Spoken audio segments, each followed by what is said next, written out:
Hello, everyone, to the inaugural episode of the CISO Chair. Today on the podcast, I have Mr. Guy Marong, a globally recognized cybersecurity leader with over 30 years of hands on experience in the field. Guy is the founder and managing partner of Cubic Consulting, where he delivers innovative, tailored security strategies to the organizations across Europe and beyond. He also serves as CEO of Trivik Cybersecurity, further expanding his impact on the industry.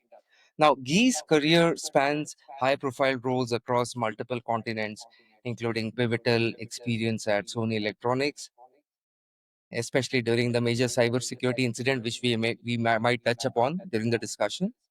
And that has shaped his pragmatic and resilient approach to cyber risk management. With advanced degrees from UC Berkeley and INSEAD and fluency in six languages, he brings a unique global perspective to every challenge. So, thank you so much, Guy, for taking out time. I've had the privilege of working closely, and I've known you for quite a few years now. I do appreciate you taking time out, and so happy to see you again. Well, thanks, Ashish, for inviting me. It's my pleasure to be with you today. Thank you so much again. So, I think we will be breaking this discussion down into predominantly five broader sections or segments, if I may call them, starting with your career journey. And eventually, even the listeners would want to know a little bit more about you as an individual and how has your evolution been into this industry. We'll touch upon cybersecurity for SMEs, certain strategic cybersecurity practices, industry trends and innovation, and leadership and the legacy aspect to it. Now, because I mentioned your career spans founding Cubic Consulting and leading Trivic Cybersecurity and advising global firms like Sony, what initially drew you to cybersecurity and how did you transition from technical roles to an executive leadership role? Well, the question is, where do you start? I think, in my case, I grew up in Europe, and after my engineering studies, I was studying electronics at that time. And there was not much talk about cybersecurity. I left to I did my master's degree in California, and when I went in California after my master's degree, electronics was booming, and especially the Japanese electronics industry. And I moved to Japan for the beginning of my journey. And I was working in R&D in semiconductor area, all kinds of developing tools to do timing simulations a long time ago. And then I started working for Sony, and I got into electronics manufacturing, sales, and so on. And I returned to Europe, and I worked actually in the business area for many years in product marketing, marketing communication, business management, e-commerce, and so on. And then I in Germany actually at that time, and then I discovered risk management, kind of the third stage of my career in that sense. And starting at that time with data protection was a big thing because Europe was already pressing ahead. That was pre-GDPR, if you want. And also SOX was a big issue because there had been all kinds of financial issues. And so that was in the IT area a big thing. It was the beginning of business continuity. And I then naturally moved into cybersecurity, doing a lot more compliance work. Today we talk about ISO 27001. I think when we started, it was BSI, British Standard, Right, that is pre-ISO. correct. Yes, yes, yes. Then I'm aware of that. we did that for a while, and we tried to improve that. Then we at Sony in 2011 we got attacked by a hacktivist group called Anonymous, and when that was happening, suddenly that was a big wake up call. They came back. There was all kind of breaches. There were we had thousands of websites, and quite a few number had problems. And then they came back. We pushed them back a second time. We got first time we got a CISO, a global CISO for the global organization, based out of Washington this time. And so over time, we went from trying to do proper compliance to forgetting compliance for a while and just thinking about how to technically and operationally improve. So that was the kind of the beginning. this journey. And so it's a gradual process. I mean, if you have never, I think if you have never been attacked anywhere in a significant manner, it's a bit theoretical what could happen and why you're doing what you're doing.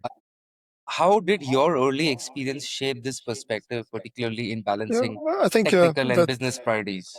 that's a good question. I think, especially these days, if you have never been attacked, you say, "What shall I do?" I hear these practices. I use a very technical approach. I take like CIS 18, which is controls you have to implement based on statistical analysis of what will prevent an incident. Or you take an ISO framework, which is more management framework. But its security is then limited to being certified, thinking about the knowledge. And that's also very important because you have to be recertified every year. But at the end of the day, security only exists because there is an adversary. If there is no bad guy, there is no security. The Cyber true. adversary is the one you have to think about. When we started, there was a number of adversaries, and there were a few nation state guys. But today we are facing an industry who has specialists, distributors, and develops tools, allows a lot of less technically able cyber criminals to do their work. Because simply, like a normal industry, the complex things are done by some, and the easy, and then it can be used by others in a more larger scales. But nevertheless, between you and the adversary, there is a battlefield. And to some extent, your control, whether you call it that in depth or anything, is like your lines of defense on a battlefield. And you have to think, where is it weak? Where is it strong? What is my game plan? How will I, overcome this? Or what will I do if this and this happens? And that's why the word strategy comes into place, because maybe when you're never faced an adversary, maybe it becomes more an issue of risk management and control. At the end of the day, I think it's about having a defensive concept to defend yourself against no, a number of adversaries, some very capable, some less capable, some motivated by more political things, some motivated by making money. So I think the strategy is important because you're overwhelmed with work every day, and this and that has to be done. And if you have no strategy, it's just a lot of work, but no guarantee that you will be successful. Thank you for that insight. So I was hoping maybe if, in 30 seconds or a minute or so, if you could touch upon the time, the infamous incident that we've been talking about, the ransomware, how did it happen? When did we realize and what did we Well, do? I think in Sony, and I think it's reasonably well documented. All this thing happened in April 2011. Sony PlayStation had just done an upgrade to their PlayStation platform, disabling the installation of third-party software, meaning Linux typically. And obviously that was not to the liking of a number of people. And that's why out of this triggering incident, you can imagine how I won't say insignificant, but how random this was. And so we came to hear about Anonymous, and they made recordings on YouTube, which they said that we are doing this because Sony is a big greedy company and so on. Then the first attacks happened. They were hacktivists. I mean, they was using hacking to draw attention to them and pass on their message. So a number of websites were hacked. And, some less significant, but well-known incident was problems at Sony PlayStation, which was very well advertised, and there were a few more. In total, maybe more than 20 incidents happened in a period of time from, let's say, April or May period. And the Sony reaction in a massive scale came really in May and in June. And, but of course, the management realized that the company has had multiple thousands of websites. So there were 20 websites out of 5,000. Today, you would say our attack surface was rather big. And even that was addressed in structurally in a later moment, because do we really need thousands of websites is a good question, which was addressed by the management. So I think that is the incident. I think in June that year we did a lot of pen testing, and I think we must have monopolized 80% of the worldwide pen testing capacity for a couple of weeks. And at that time, we had identified where there were issues and what could be done about it. And I think then it faded away. At the end of that year in 2011, they came back one more time because in California there was something called COPPA, so that was like online piracy protection. And again, he said, they had an opinion that we were a greedy company abusing their copyrights in a big way. But at that time, we were much, much more better organized. We had from October that year, we had the CISO globally. We were organized in a good way, and they faded away. And I think you may put in the show notes, there is, I think, one or two books written about that whole period. So if everybody wants, because later on they arrested a number of these people, and it's a very, a diverse group, let's say like that. They were united by some idea, which was a strong idea for them. And, so I'll leave the references to you. Thanks for that. I mean, I know there is a lot of content out there. I remember when I had taken a cybersecurity program at Harvard, my first case study was the Sony attack. But I mean, yeah, so there is a lot of information available publicly for anyone who's interested to know more and read about it. With that said, I would also want to take this opportunity to address the elephant in the room. And I have question which is twofold. With all the emerging and evolving technology and innovations on the lines of blockchain, decentralized technologies, quantum computing, AI, super AI, now with MCP, Model Context Protocol, neuromorphic computing, and 5G, advanced connectivity, IoT, hyperconnection, robotics, automation, where are we going in your view with so much happening at the velocity at which it is? And are we ready? By we, I mean not just as companies or technologies or security professionals, but as individuals, as community, society, and humanity in general. Well, obviously, we are in a very crazy time. We have geopolitical issues. We have wars going on in a big scale. We have political systems who are changing. We have alliances which are changing. It's a big thing. And on the other hand, we have an enormous drive of technological change. A few years ago, you couldn't imagine that would happen. Today, I read, now you can have a real you know, atomic fusion happened for 43 seconds. They managed, or something like that, or I don't know, 43 minutes. I don't know, 43 seconds. They managed to have, if that happened, then we have suddenly an energy source which we never thought we would have in our lifetime almost. We have quantum computers, which was kind of crazy ideas. We didn't even know what this was, and now some companies are trying to move to commercial phase, which we never thought. We didn't see AI coming in such a massive way. So, I think it's a period of change, massively. You mentioned a few more security relevant things. I would say that. Coming to the security part, when I look at almost 99% of my customers, the problems we have to a large degree are basic problems, are not advanced technology problems here. Most companies would struggle to be sure what inventory they have of PCs, and especially when security, when you don't know what you have to protect. So I think we should always, the basics are, sounds like basic, yeah, but the basics are very hard to do. I hope we can use more intelligent tools to simplify the basics, because we'll fail on inventory management, we'll fail on not doing vulnerabilities in a proper way. All these things are still there. Pen testing, many people do it, but not much. Maybe because of a cost considerations and so on.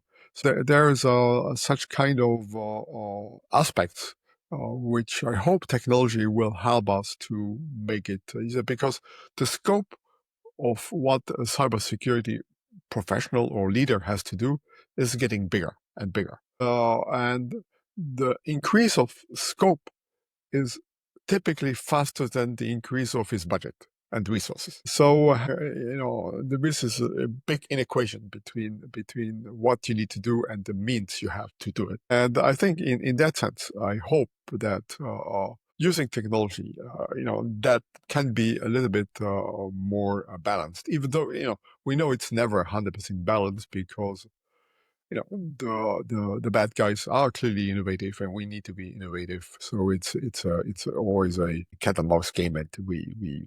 But I hope that at least the known issues can be done in a good way and in a fast way.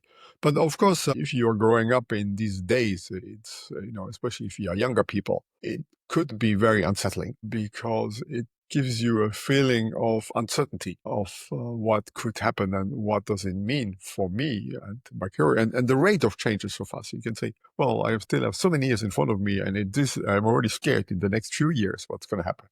What will happen the long term? Now, we're learning as much as we are scared, and I'm reasonably optimistic. Thank you for that very pragmatic view of whatever you touched upon.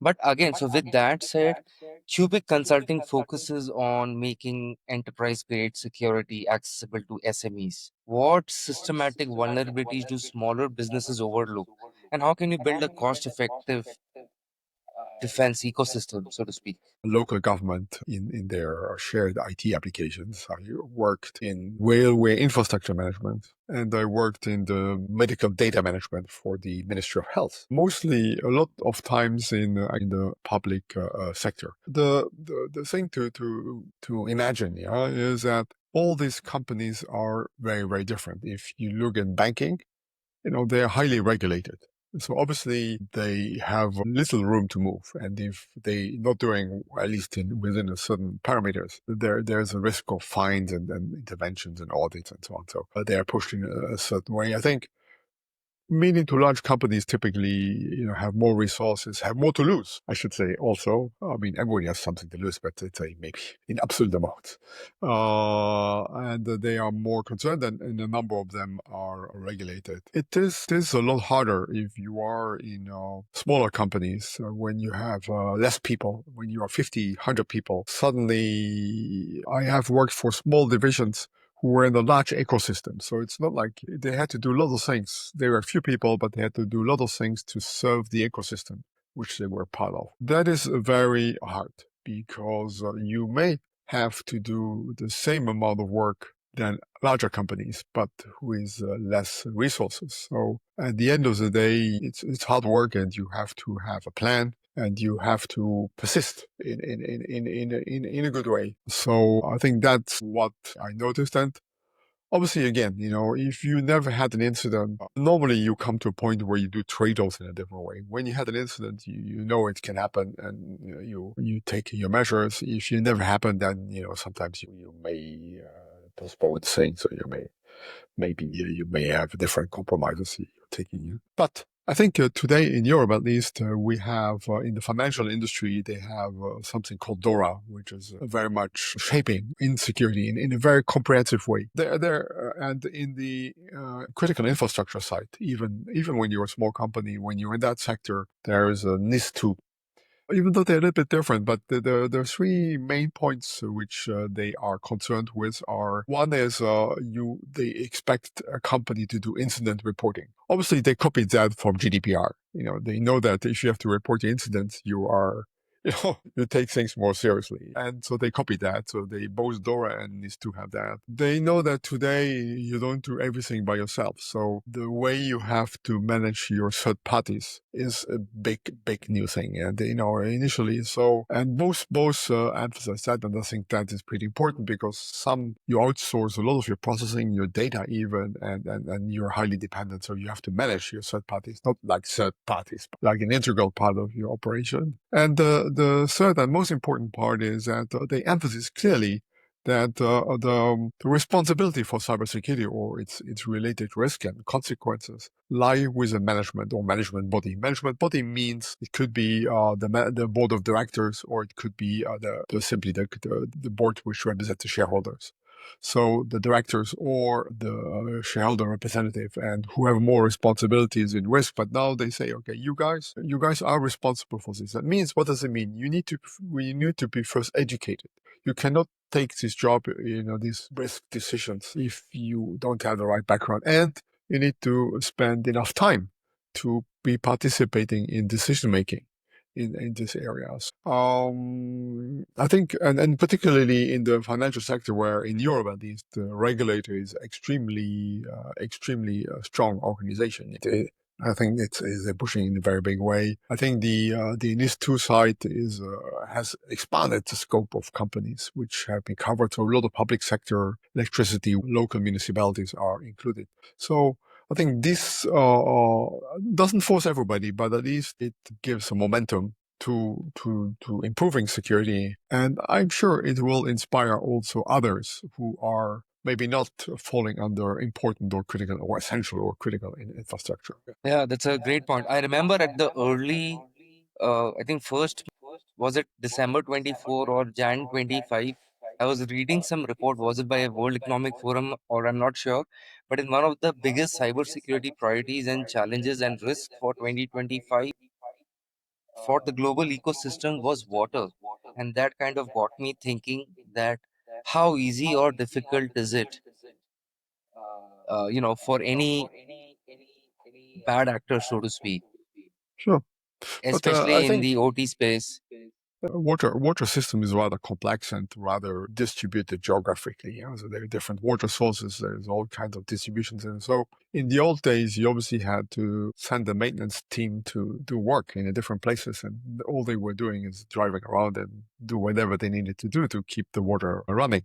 Obviously, at some point they thought, well, this is not fun. Let's do remote control of this, yeah. And then obviously we don't have any more to drive around, and that's a physical issue.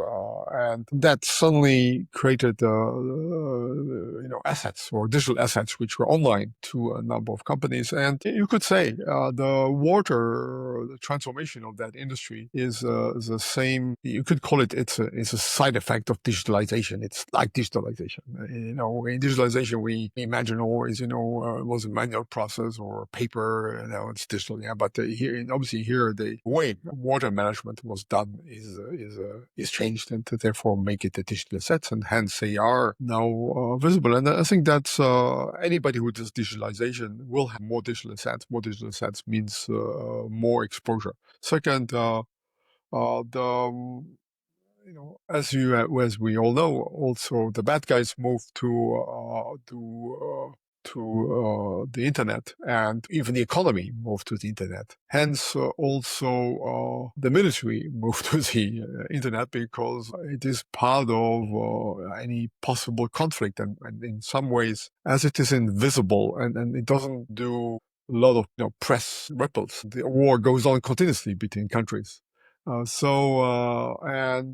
if you want to harm something or someone, then affecting critical infrastructure, whether it's energy, electricity, whatever, nuclear things, or whether it's water or other basic things, you have seen what happens when an airport doesn't work anymore. So there are all these essential things which you can disrupt in a very fundamental way. And I think we have to realize that we're in an age where if you have an adversary who is a nation state and who is sufficiently motivated, he may or will go in this area at the time of conflict. And, occasionally they try out things, and it's like a little bit of guerrilla warfare. When something happened, it's not serious at some point, but it gives us, it's a symptom of what more serious things which could happen. So to infer clearly, these are not the easiest times that we are in, and there's so much complexity, either on the political front, geopolitics, technology front, and even the human aspect, so to speak.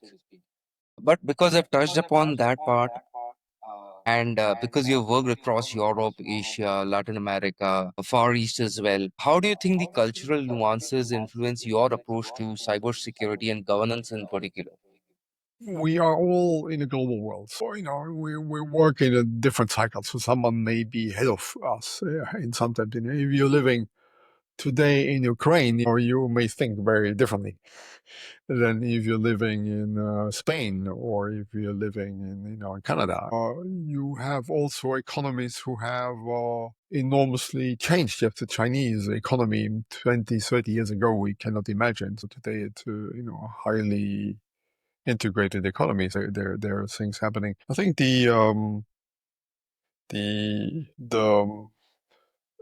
I honestly think we are globalizing in some sense, yeah. And you can stay a bit behind if you are not a target. If you are, there's no reason to come after you. Yeah, we have customers in South America where, you know, they may think that they are far away from everything. But today, they are very in the mining industry. They're mining copper, which is okay, important, but they're also mining lithium, and which is a big thing for electric vehicles. So, and suddenly they see, and there's every mine knows, it has so much money it is generating every day. If a ransomware comes and stops the whole mining, it knows exactly how much money is not produced that day. So I think in that sense, we're helping. I mean, that's what we're doing in South America. We are trying to help them to defend themselves. So from one day another, you are more visible. You have to catch up.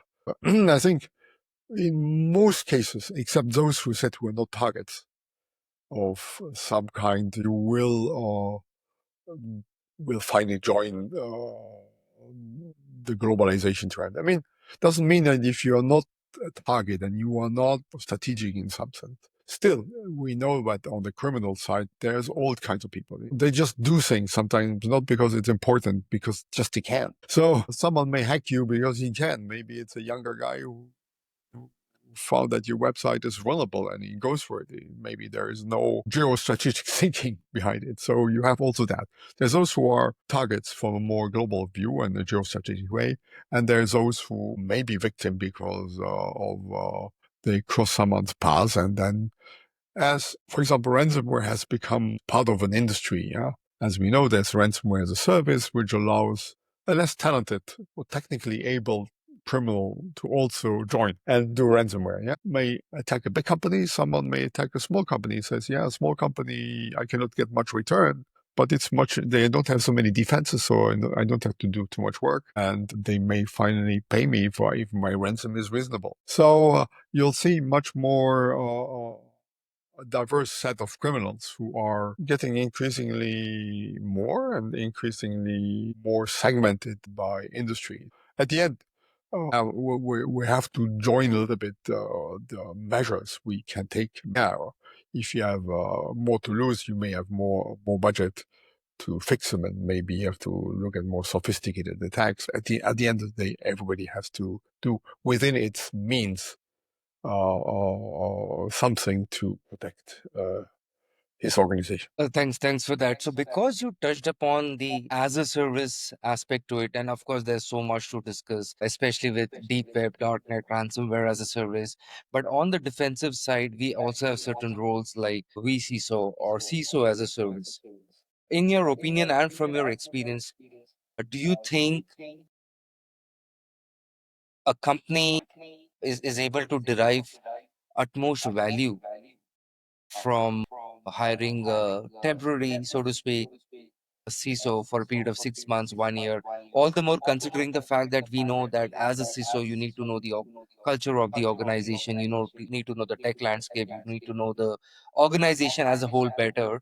How would something like an off-the-shelf temporary service or a solution like a vCISO or CISO as a service help and pitch in and help solve real problems? Well, it's reasonably understandable. I said there are very big diversity of companies out there. Some high tech, low tech, lot of data, less data, more to lose, less to lose. Yeah, but nevertheless, I mean, when you are a small organization, let's say even SME, typically you have to do the basics first. Means, you're not going to put a CISO there. You're going to find someone to manage a network. Step one, yeah, and then maybe you have to get a bit more sophisticated on your firewalls, the way you organize your network. Yeah. You may have to have someone who handles the security of your PCs and manages the vulnerabilities and the patching and a couple of other things. So you may have someone to look after access control if that falls under security. Yeah.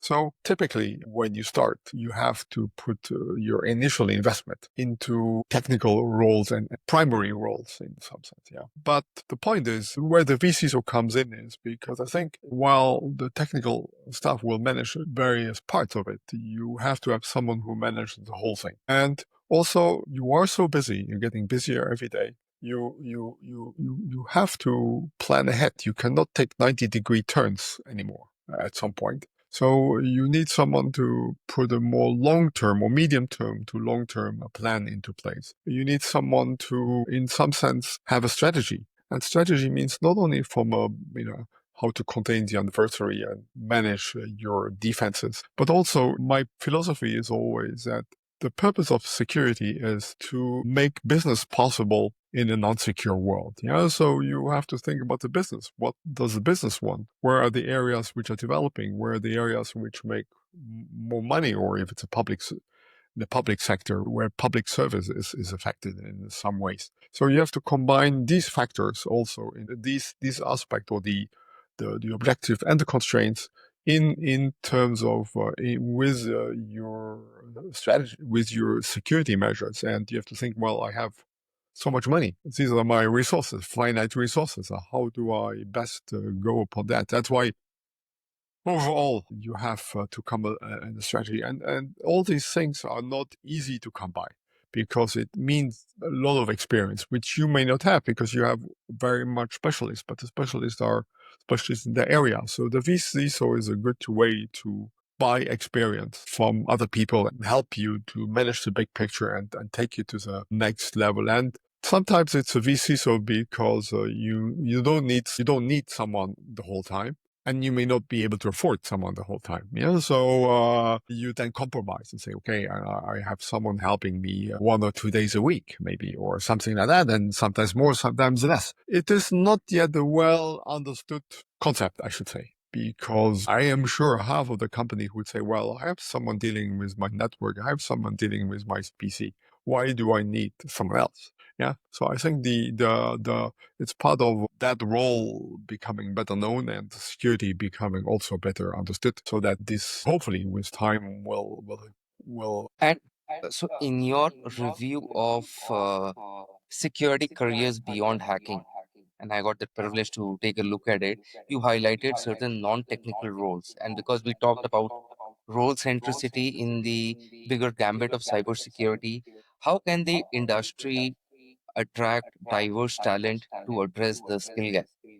Well, I mean, I think you need, how can I say, there are three dimensions, I would say. You need your technical guy to become better and better because the adversary is getting better and better. They have to do more in less time. They have to use more tools, including AI or other things. You have to use more data in their judgments. On the other hand, need what they call the business. The business is, it's not like the security is only in the hands of technical people or the cybersecurity team. It is important that risk management, the risk ultimately belongs to the business. Yeah.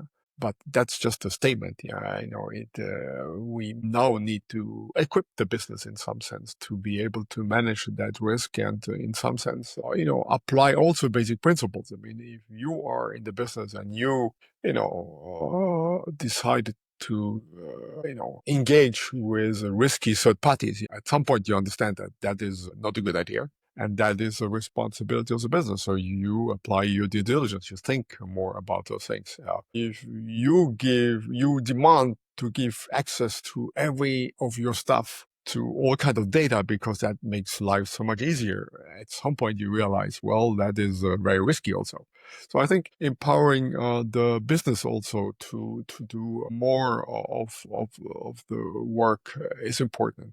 And then ultimately, you have to also think about the senior management, who, in the eye of the public, more responsible for this risk and like many other risks. Yeah. So but there's so many things happening all over the place. Typically, a typical security department doesn't have much numbers. There's no KPIs. Or how can you guide, or how can you help, or how can you support the senior management? Need a strategy, need numbers, not just judgments. They need to work. They need to establish a working relationship with the security team that can take different shapes. But I think so that's why it is while the bread and butter still is technical in some areas, I think it is empowering these three groups: senior management, the business, and the security team and IT, I should say. Yeah. The technical You can, folks.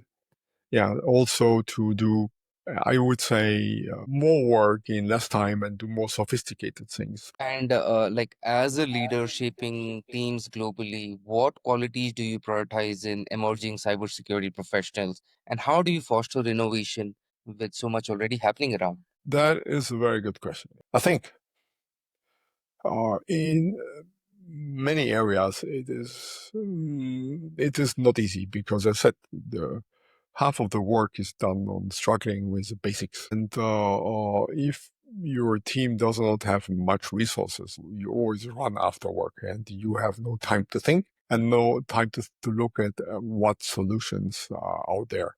And that's why the VC is a way to guide you, say, well, here you should have done that, or here you prioritize that, or here you use this tool and that tool. I think you need innovation technically. Hopefully AI will make a few things easier, which needed in the past manual work means headcount, which you don't have maybe. So I think the AI side will do a number of basics easier, will also help you in some of the more sophisticated things. But you have to imagine the adversary also uses AI. I think you have, and you can innovate. Innovate, we always think it's just doing the high tech things like AI, and I mentioned that, yeah. But also it means innovation in the way we execute processes. In security, the risk controls are done by controls. These controls are generated by processes. These processes need to be innovated over time. How are you more efficient? How the quality of the control gets better? And also initially it's just you do things, yeah. But at the end you need numbers. Yeah, because in the early days of security, typically you make judgment, oh, this is risky, this is not risky. But as you have to protect more assets, you need more analytics. So I'm a very big believer that analytics is an essential part of security because the situation in security changes every day. You have seen how many announcements of new vulnerabilities, incidents change. So it is day by day. Our goal, I think, as security guys should be to invest time and effort. And I think it's a medium term to long term view into actually getting numbers. We want real time numbers, not a checklist where I say, oh, I solved that problem 2 months ago. I need to know what were my numbers from yesterday, what were my numbers from last week to see whether there's more incoming bad guys, whether my controls are functioning well, and so on. I've seen many times one control is working fine, you think you take him off the list, and then 3 months later, you check it's back to somewhere. So having the numbers in front of you. I'm really a strong believer on analytics. So how to innovate, putting analytics in place, thinking about the processes, making your team think also in this way and using where reasonable and possible also new technologies. I think it's absolutely necessary, even though not easy. Yep, I mean, data speaks a lot and something that definitely needs to be kept a close eye on. But for the listeners building their cybersecurity strategy, what first step would you urge them to take like next week? Of course. Yourself, especially as a CISO, reasonably realistic view of your risks. That doesn't mean that you have a quantitative risk for everything. That means, but you have a feeling, you have a feeling here is, coming back to the battlefield example, here my defenses are okay, or I can manage, or here they're extremely weak and I have to do something. Or having that the big picture always in front of you is important. And everything which is not known or every unknown is a risk. Yeah. And you have to keep that in your mind first thing. That's one thing in general. Then of course the ABC of security is still there. You have to know your inventory, do it. Yeah, do the best you can. You have to get your vulnerabilities right. I mean, there's a bit of debate these days about vulnerability measure, but I would say get that right. Yeah, that to check vulnerabilities, you either standardize your PCs and they are all the same vulnerabilities and you fix them only once.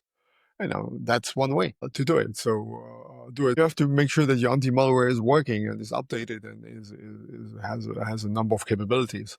That's some of the basic. If you don't, you have to check your network maybe once a year at least by specialists and so on. These are, I would call, still basics. But it is those things what I can see from the people I'm dealing with, which are still making everybody a bit insecure because the basics are not well managed. So you have to create a well-oiled machinery in some sense. But the last thing is, and we have not talked much about that, it is as a CISO, you have these risks and you keep an eye on them and so on. But fundamentally, you have to make a decision which one to address and which one not to address. You have to learn how to make that risk decision making. Some people may say, "Well, I feel uncomfortable taking risk decisions, or I want to do everything." I think one important point is you need to learn how to make risk decisions. And that's not an equation. That is a personal thing. It's like risk in other areas, not only cybersecurity. I think that's something you have to get familiar and you have to learn every day how to get better at risk decision making. Yeah. So do not do not hesitate. Do not step back from a risk decision making. Of course, it means when you take a risk decision, you could be wrong and you have to correct it and so on. Don't get me wrong. Yeah. But I see many people are hesitant to take risk decisions. Yeah. They're willing to make a big Excel sheet with risks, but they're hesitant to take risks. And you know that your team can't do everything. So you have to clearly make priorities. When you make priorities, you take risks. When you decide to invest X and not 2X, you take a risk. Yeah. When you tell your management that this is a problem and not that the problem, that is another aspect. Yeah. So you have to learn how to get better, to take risks, to take decisions, and to get better at it. Do not shy about it. Yeah. I think that's made. I said this is not doing silly things. This is just being as smart as you can. I think that definitely helps and also would give a lot of cyber security practitioners and leaders a lot of assurance with that word. So, with that said, would want to quickly jump to the final section of this final segment of this podcast, which is kind of a rapid fire round, and just wanted to get your piece on what are, and it is quite possible you might have already covered it, but in your opinion, what is the most overlooked cybersecurity risk for SMEs in particular today, and how can they address it quickly? Well, standardization. It means if you have little resources, you cannot have every PC look differently, every process look different. So make your life easy because you have to deliver security every hour, every day. So standardize where you can, educate, document, and so on. And, obviously you have to solve many types of problems. But at the end of the day, you have to also put yourself in a condition that you can solve them. So I would say standardize where you can, simplify where you can, and get numbers every day, a little bit more numbers, so that you can make make analytics based decisions as you go, and you can be sure that your controls are working as they should. And because the regulations are evolving fast, what's your top tip for staying ahead of compliance requirements without overwhelming your team? Regulation is an interesting area. I think I appreciate that the regulation exists because they kind of force a number of people to evolve towards a minimum standard. Yeah. So, I said if you have never had an incident, maybe you don't see the benefit, but the regulation forces you. So it makes sure that we reach a minimum. Yeah. But you still, you have to think, what does it mean to implement the regulation? Regulation has a lot of interpretation. What do I do first? What do I do best? You still have to have the concept of strategy is still there. And most importantly, risk is that, the risk is that you think that the regulator is the adversary and not the cyber criminal after a while. So you have to think that the regulation gives you a baseline. You may still have to do a lot more than the regulation imposes you. And so the regulation is very formal. So you have a formal framework and you know what to do, and it makes it easy in some sense. But typically it may not be enough in many areas. So you have to do more. So you have to use it to build such things, but you have to still manage the big picture. But overall, it guides a number of companies and organizations to do the right things Thanks for that. One personal question, if I may, I'm sure you would have reflected your career as well. What was security when you started? Journey has again not been an easy one, but has been pretty spread across geographies and industries. How do you look back at your career? What do you think you would have done differently? And what can be a tangible takeaway for the listener, maybe as an outcome of your personal reflection?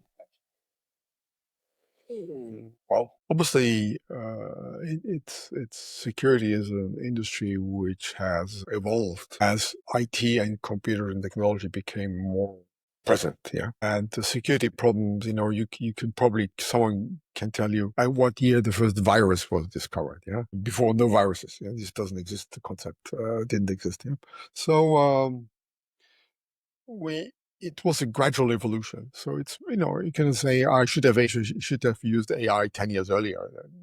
Okay, I should have used zero trust. Yeah, of course we understood we understood the least privilege a long time ago. Yeah, I think it's an evolutionary thing, and I think you have to accept that it will continue evolving. I think you will have more assets to protect. You will face more types of cyber criminals. You will face more intelligent cyber criminals. So you continuously have to do the best we can. The only thing is, if anything, and I repeated that already a few times in our conversation, is, get the basics right as early as you can. Otherwise, you build something sophisticated with layers and layers. But if the base layer is shaky, you always have to come back to fix the base layer, the foundation. If the foundation is shaky, you have to come back. That is not good because typically it takes your time.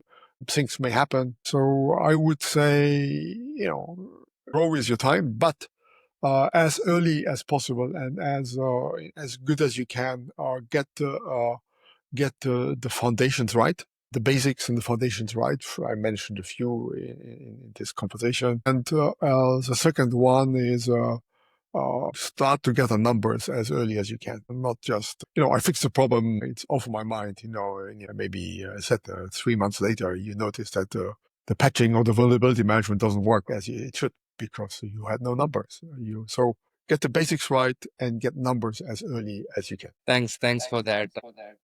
So, just to quickly summarize quite a few things that we touched upon in today's session, starting with the evolution, the philosophy around security, the cultural aspects of security, what are the emerging threats, challenges, and how does not just companies adapt to the evolution, but even as individuals and professionals, from a mindset standpoint, how do we look at it better? We have touched upon a little bit around CISO as a service or the role of a virtual CISO, the tool versus strategy balance, and how is AI evolving.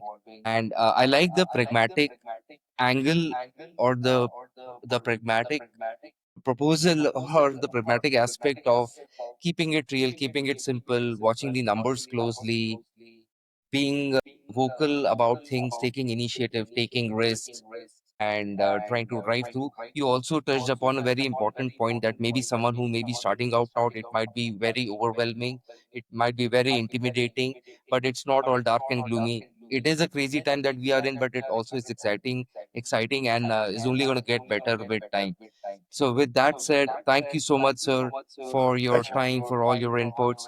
And thank you for always being a guide and a mentor for me personally as well. And thank you for being an inspiration for so many around us in this particular industry and beyond. Anything Well, on a closing thanks. note? Well, thanks, Ashish. It was a pleasure talking to you, and hopefully this podcast can, give some good ideas to your listeners. And especially, I would like to congratulate you for taking the initiative of creating the podcast. I think there is lots of things to be shared for the benefit of a number of people, and giving a voice to experience for the benefit of others is probably a good idea and can only help. Thanks for finding the time and the energy to create this podcast. And I certainly wish you success. And, I appreciate the very professional way you prepared this call. So I'm sure you'll have a lot of success in the future, and I wish you that success. Thank you, sir. Thank you so much.